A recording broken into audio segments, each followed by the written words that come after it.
नमस्कार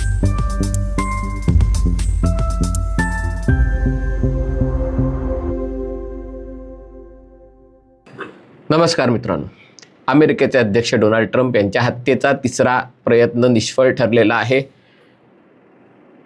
white house cover करणारे जे पत्रकार असतात, वेगवेगळ्या माध्यमांचे प्रतिनिधी असतात, त्यांचा एक संघ आहे आणि त्यांना दरवेळेला अमेरिकेचे अध्यक्ष एक त्यांच्यासाठी वर्षातनं एकदा मेजवानी आयोजित करतात, त्याच्यात त्यांच्याशी संवाद साधतात आणि अशाच प्रकारचा कार्यक्रम पहिल्यांदाच आयोजित करण्यात आला होता.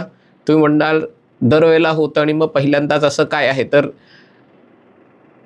हे सगळे पत्रकार व्हाईट हाऊस कव्हर करणारे आपल्या विरोधी असल्यामुळे ट्रम्प यांनी त्यांच्याशी संवाद साधायला नकार दिला होता. मागच्या टर्ममध्ये 4 वर्ष होती, या टर्मचं आता 1 वर्ष पूर्ण होऊन 1.25 वर्ष झालेलं आहे आणि त्यामुळे पहिल्यांदाच ट्रम्प त्यांच्याशी संवाद साधणार होते आणि त्याच्यासाठी सगळा कार्यक्रम सुरू होत होता. ट्रम्प स्टेजवर बसले होते, त्यांच्या बाजूला पत्नी मेलानिया, उपाध्यक्ष JD व्हान्स, त्यांच्या कॅबिनेटचे सगळे सदस्य होते आणि पत्रकारही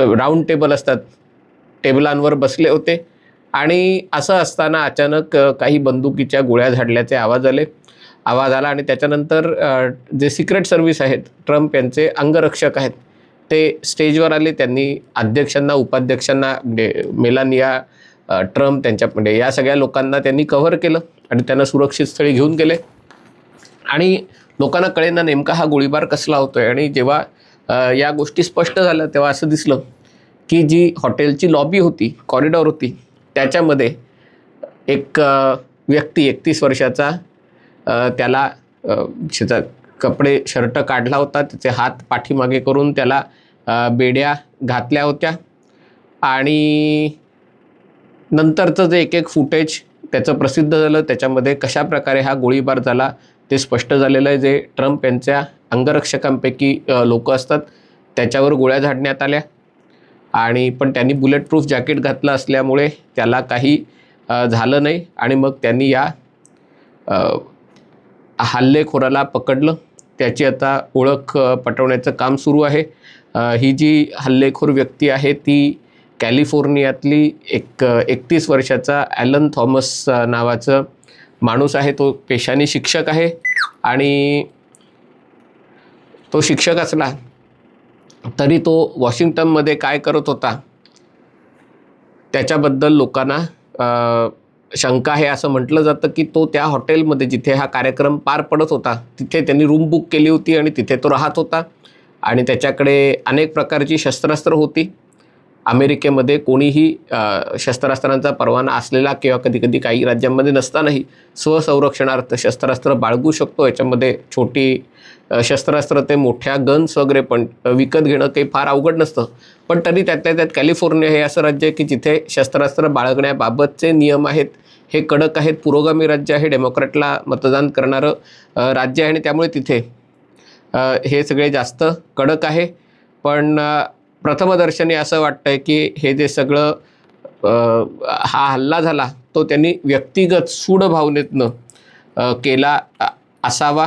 अर्थात अजून तपास जस्ट आता सुरू झालेला आहे. याच्या आधी जे हल्ले ट्रम्प याच्यावर झाले आपल्याला आठवत असेल, एकदा ते सभेमध्ये भाषण करत होते आणि एक गोळी त्यांच्या कानाला चाटून गेली आणि हे होऊनही त्यांनी रक्तबंबाळ कान त्याच्यासकट त्यांनी भाषण आपलं पूर्ण केलं आणि अशी मूठ आवळून की आम्ही लढणार आहोत आणि आम्ही जिंकणार आहोत असं त्यांनी. त्याच्यामुळे अमेरिकेतल्या निवडणुकांमध्ये निर्णायक फरक पडला. दुसऱ्यांदा ते त्यांच्या ज्या गोल्फ कोर्सवर तिथे गोल्फ खेळतात तिकडे कोणतरी झाडीमधून एक माणूस लपून दबा धरून बसलेला आणि तो त्यांच्यावर हल्ला करणार होता. दोन्ही वेळेला हल्लेखोर होते, त्यांना सुरक्षा रक्षकांनी ठार मारलं होतं आणि त्याच्यामुळे पुढे त्याचे तपशील प्रसिद्ध झाले नव्हते. पण असं म्हटलं जातं आहे दोन्ही वेळेला हे हल्लेखोर आहेत, त्यांनी कुठल्या काही असा काही राष्ट्रीय किंवा आंतरराष्ट्रीय कट नव्हता. त्यांनी ट्रम्प यांच्या हत्येचा प्रयत्न केला होता पण त्यांनी स्वयंप्रेरणेने ही गोष्ट केली होती आणि त्यामुळे त्याचं पुढे काय झालं हे काही कळलं नव्हतं. हा जो ॲलन नावाचा माणूस आहे 31 वर्षाचा, जसं म्हटलं की त्यांनी कमला हॅरिसला $25ची देणगी दिली होती. $25 म्हणजे तसं काही अमेरिकेतही किंवा कुठेही फार काही होत नाही, पण तसा तो म्हणजे याचा अर्थ तो डेमोक्रॅट मतदार होता आणि डेमोक्रॅटिक पक्षाच्या सदस्यांना, त्याच्या समर्थकांना ट्रम्प यांचा राग असणं स्वाभाविक आहे. कारण ट्रम्प यांनी एकदा नाही तर दोनदा डेमोक्रॅटिक पक्षाचा एक पहिला हिलरी क्लिंटन आणि नंतर कमला हॅरिस 2 वेळा पराभव केला आणि त्यामुळे तो राग मनात असणं स्वाभाविक आहे. ट्रम्प यांच्या अनेक ध्येय धोरणांबद्दल अमेरिकेत प्रचंड नाराजी आहे. खास करून जे डेमोक्रॅटिक पक्षाचे मतदार आहेत त्यांच्यामध्ये प्रचंड प्रमाणात नाराजी आहे. हे घडत असताना म्हणजे ट्रम्प तिथे जमलेल्या पत्रकारांना संबोधित करणार होते आणि मला एक त्यातलं जसं म्हटलं की नवल वाटतं की आपल्याकडे पण मंत्रालय प्रतिनिधी पत्रकार संघ म्हणजे मंत्रालयाचा पत्रकारांचा एक संघ, पत्रकार संघ आहे आणि या पत्रकार संघातही एकाहून एक ठार भाजप विरोधी लोकांचा भरणा आहे. म्हणजे कसे काय माहीत नाही, कसे म्हणजे इथली वर्तमानपत्र आणि TV चॅनल भाजप विरोधी लोकांना मंत्रालयात नेमतात का, ते तिथे मंत्रालयात काम करून करून चहा बिस्किटं खाऊन खाऊन भाजप विरोधी झालेले आहेत कल्पना नाही, पण ते भाजप विरोधी, ठार भाजप विरोधी आहेत. पण तरी देखील त्यांना दुखवू नये म्हणून जे कुठलं सरकार आहे आणि आत्ताचं भाजप सरकार, याच्या आधी शिंदे सरकार होतं, पुन्हा त्याच्या आधी भाजपच्या नेतृत्वाखाली महायुती सरकार होतं, पण सगळ्या वेळेला या पत्रकारांना गोंजारण्याचं काम आपण नियमितपणे करतो. कारण पत्रकार आहेत शेवटी, त्यांना दुखवून चालणार नसतं. पण अमेरिकेत मात्र ट्रम्प यांचं असं एक धोरण होतं की जर तुम्ही माझी बाजू मांडणार असाल, जर तुम्ही विकल्यासारखे पत्रकारिता करणार असाल तर मी पण तुम्हाला अजिबात दाणापाणी घालणार नाही, चहा बिस्किटं खायला घालणार नाही, तुमचं तुम्ही बघा, आय डोंट केअर. अशा प्रकारे ट्रम्प यांची भूमिका होती. पण हा जो कार्यक्रम होता तो त्यांच्यासाठी, ट्रम्प यांच्यासाठी एका प्रकारे नवीन होता. पण अशा कार्यक्रमातही ट्रम्प उघड भर कार्यक्रमात पत्रकारांचा अपमान करतात. हे चहा बिस्किट गप खाली बस, हे फेक न्यूज, पेड न्यूज असं डायरेक्ट त्या पत्रकाराला तोंडावर बोलतात. आणि त्यामुळे आज काय होणार याच्याबद्दल उत्सुकता होती. आणखीन उत्सुकता अशासाठी होती कारण हे सगळं इराण युद्धाच्या पार्श्वभूमीवर घडत आहे आणि त्याच्यामध्ये काल रात्रीच ट्रम्प यांनी घोषित केलं होतं की स्टीव्ह विटकॉफ आणि जारेद कुशनर म्हणजे त्यांचे जावई बापू आणि पार्टनर रिअल इस्टेटचे आणि त्यांचे विशेष दूत हे पाकिस्तानला जाणार होते. सगळं तयार होतं. सुरुवातीला JD व्हान्स पण जातील असं सांगण्यात आलं होतं. मग JD व्हान्स तयारीत राहतील, कधीही बोलावणं आलं की जातील असं सांगितलं. पण जारेद कुशनर आणि स्टीव्ह विटकॉफ जाणार आहेत हे सांगितलं. पण शेवटपर्यंत इराणने काही चर्चेची तयारी दाखवली नाही. इराणचे परराष्ट्र व्यवहार मंत्री अब्बास अराक्ची पाकिस्तान इस्लामाबादला गेले. तिथे त्यांनी पाकिस्तानच्या प्रतिनिधींशी चर्चा केली आणि पुढे न थांबता ते पुढे ओमानला गेले आणि ओमानवरनं ते आता रशियाला जाणार आहेत. आणि त्यामुळे इराणनी हे स्पष्ट केलं की आम्हाला अमेरिकेशी चर्चा करायची कोणतीही इच्छा नाही आहे. जोपर्यंत अमेरिका जो सगळा घेराव घातलेला आहे, वेढा घातलेला आहे पर्शियन आखाताला, तो जोपर्यंत उठवत नाही तोपर्यंत आम्हाला त्यांच्याशी चर्चा करायची इच्छा नाही आहे. दुसरं त्यांचं म्हणणं आहे की अमेरिकेत सिरियसनेस नाही आहे. तुम्ही चर्चेला येता आणि ते सगळं त्याचं ट्विटरवर, ट्रूथवर सगळं तुम्ही आधीच त्याचे तपशील जाहीर करतात, आधीच जी चर्चा होते त्याच्या विपरीत घोषणा करतात. याच्यातनं तुम्हाला चर्चेचं गांभीर्य नाही आहे असं इराणचं म्हणणं होतं.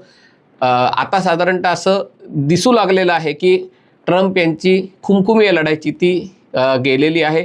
अजूनही ट्रम्प एक शेवटचा हात आपला होईल पत्त्याच्या याच्यामध्ये, जरी निर्णायक आपला विजय होणार नसला तरी शेवटचा हात आपला होईल यासाठी ते प्रयत्न करतात. आणि त्यामुळे त्यांना अजूनही मनापासून वाटतं की हा वेढा घालून ठेवला आहे, त्याच्यामुळे आज ना उद्या इराणला नाक घासत यावं लागेल.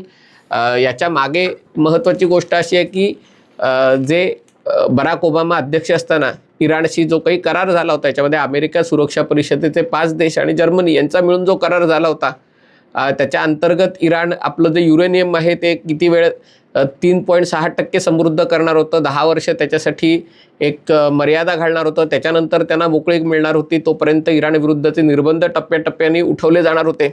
ट्रम्प अध्यक्ष झाल्यावर 2017 साली त्यांनी हा करारच रद्द केला. आणि ट्रम्प यांचं म्हणणं होतं अतिशय अपमानकारकरित्या हा करार करण्यात आला होता, अमेरिकेला नाक घासावं लागलं, अमेरिकेला शरणागती पत्करावी लागली आणि त्यामुळे आपण हा करार रद्द करत आहोत. आता जो करार इराणबरोबर करायसाठी जी चर्चा चालू आहे, इराण त्या जुन्या कराराच्या हून जास्त एक पाऊल पुढे जायला तयार नाही आहे.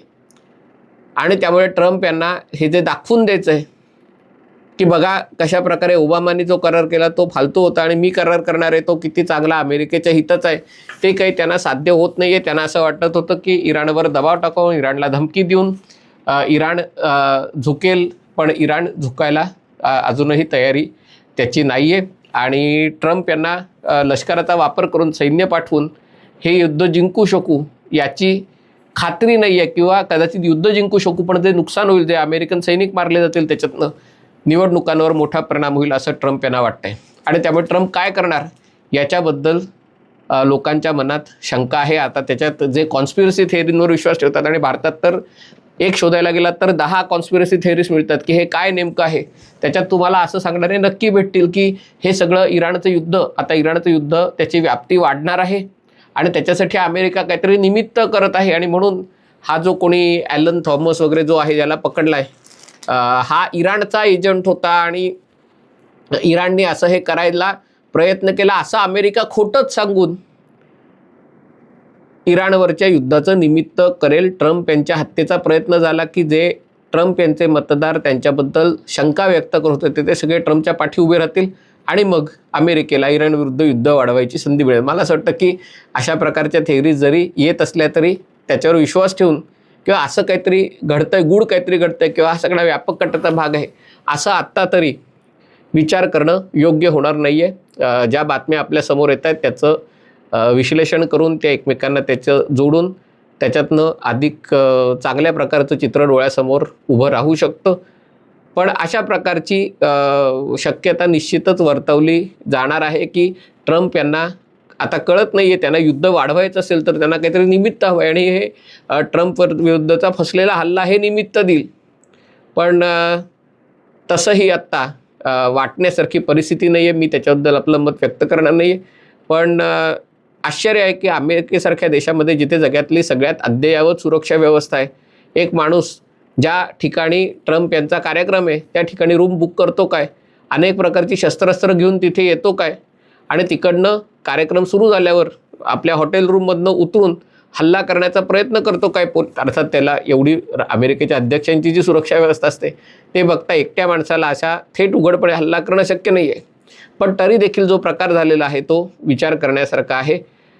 या हल्ल्याचे अमेरिकेच्या अंतर्गत राजकारणावर आणि इराणच्या युद्धावर कशा प्रकारे परिणाम होतील ते आता बघणं रंजक ठरणार आहे. हा व्हिडिओ आपल्याला आवडला असेल तर कृपया लाईक करा, शेअर करा आणि हे चॅनल सबस्क्राईब करायची विनंती आहे.